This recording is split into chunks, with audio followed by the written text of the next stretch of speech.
You have a great need for others to like you. You have a tendency to criticize yourself.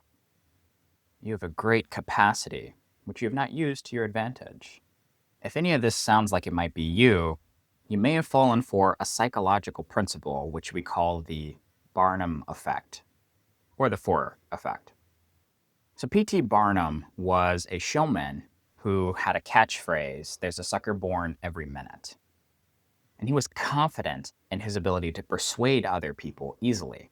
This effect is also called the Forer Effect, named by Bertram Forer in 1948 or so. So when he was conducting his research, Bertram Forer gave his students at a university a unique assessment where they got personal feedback on their answers. You have a great need for people to admire you. You have a tendency to be critical of yourself. You have a great deal of unused capacity that you have not put to your advantage. The surprise was that all the answers were the same. It was a generic report. And what Forer did was he asked his students to rate from 1 to 5, how accurate does this feel towards your personality? On average, the students scored about 4.26, rating it highly accurate of a description of them. So the kicker is they all got the exact same answers, but each one felt, well, this is really indicative of who I am. This is such a great assessment. So why does this work? There's a couple things that go into these kind of things. Number one is vagueness. It's this idea that it is so broad it could apply to anyone.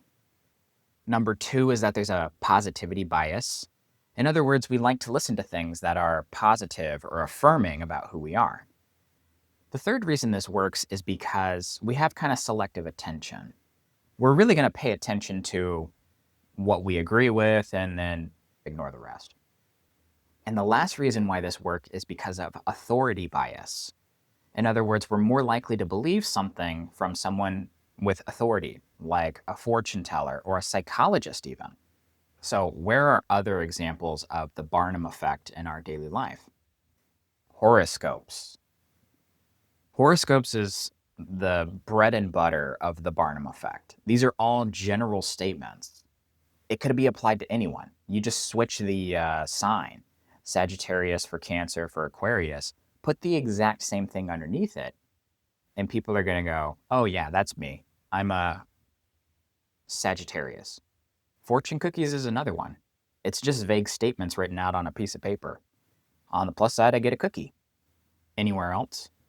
Pop psychology. That's one of my biggest beefs right now is you hear these TikTokers and you hear these pop psychologists with not a lot of really good science saying these overly broad, generic, and unsupported statements, but it's just close enough to work. So you want to be careful of this effect if in your day-to-day. We're consuming so much information that we might overlook this very easily, and it's happening all the time. So be careful, because just like Barnum said, there's a sucker born every minute.